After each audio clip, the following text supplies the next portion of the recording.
Hi friends, we're making Millefiori beads today.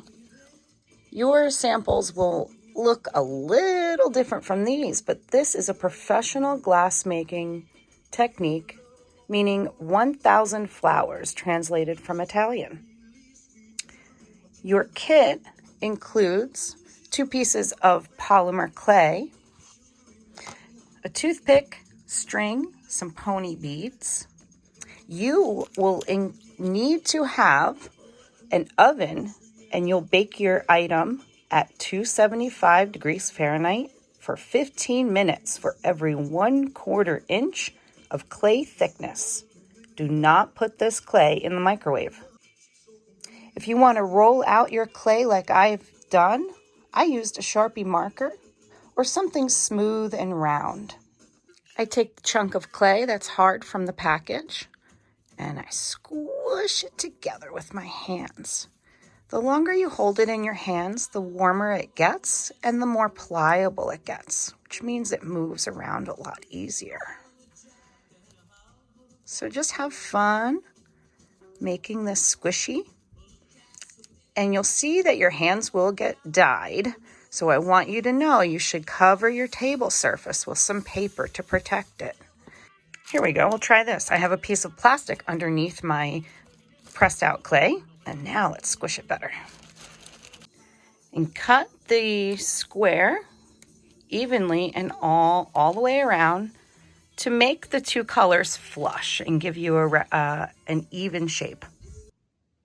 Here I have my laminated clay cut up to a rectangular shape, and the excess pieces just set to the side because I can make extra beads to accentuate this main pendant Millefiori bead that we'll be creating. So now I want to lift this up off the surface of the plastic, and that plastic is really helpful to keep my surface extra clean and to avoid that sticking. Now's the fun part. You can decide a multitude of things to do, but we'll choose right here to start. If you take your clay and begin to roll it up, just curl the one end towards the ceiling, the closest end towards you, towards the ceiling, and just start to curl it. Roll up like a little caterpillar. Make this little coil. Almost feels like we're making some pasta. There we go, nice little coil. Now I want to roll this around to just take away that circle in the center, even though you will need a circle in the center for your bead. I want to get a little creative. So just roll this out. You see how I just have my 2 fingers over top? I'm trying to smush out that center, and I see no hole.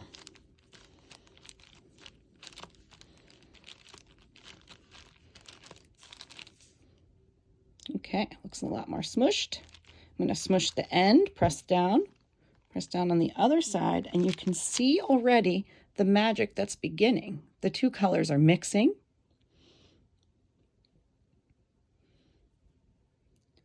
Now we can cut this apart from here in little slices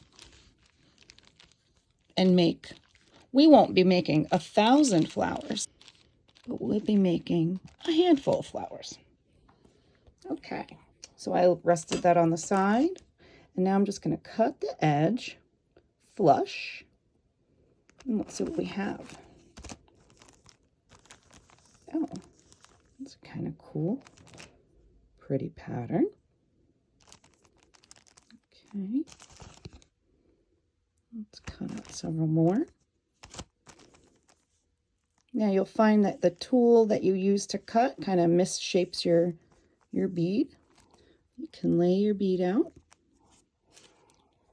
So I'll cut a bunch more and cut that down to size. You want to make sure that your cuts are even so that when you turn your beads or your cut pieces of clay on their side, your little flowers, they are even in height.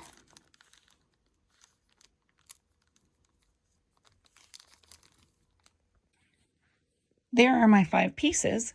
Now you can squish this together if you like that look. It's a very neat abstract oblong type of shape. You'd want to make sure everything is smushed together really good so that it doesn't fall apart when you wear it. But then you can decide where you want to put the hole and take your skewer or your toothpick and skewer a hole right down the center all the way through the piece so that you have a bead hole.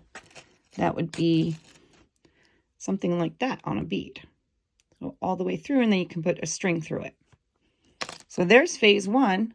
But if you wanted to take this further, and let's see what would happen if we flatten this out with our rolling pin, squish it, and roll it again.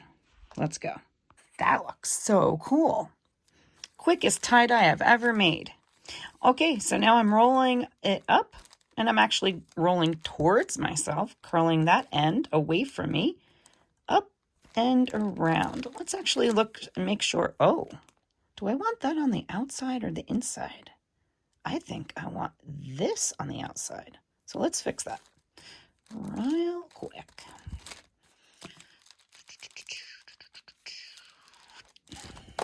Okay.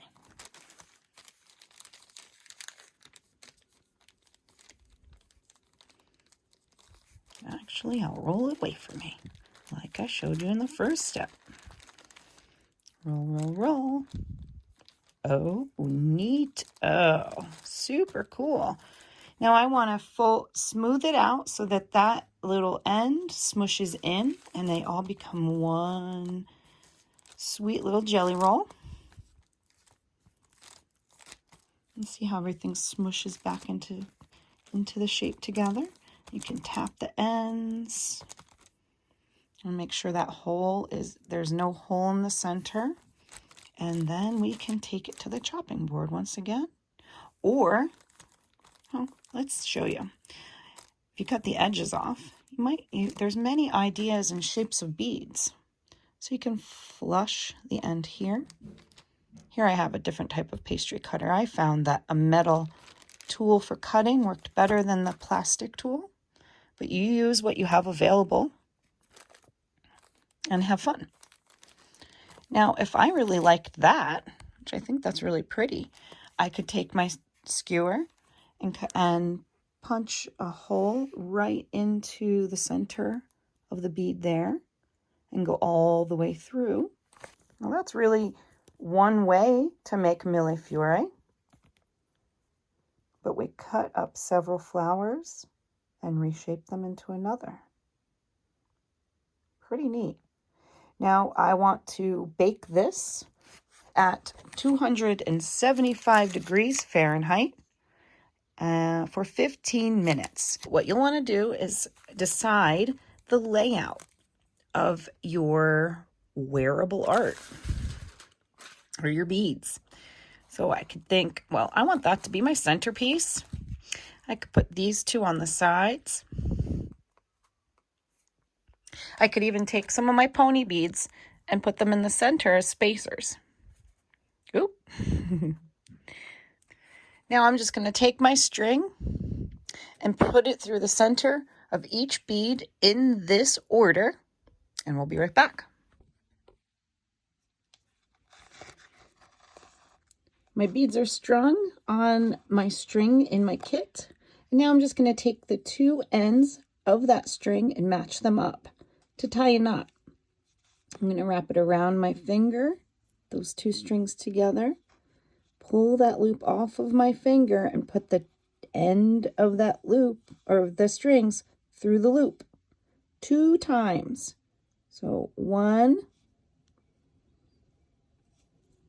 there we go. And then I'm just going to pull, holding that end of the string, and there's my knot. Let's see what it looks like on. Let's put it on our bodies. What do you think? I like it.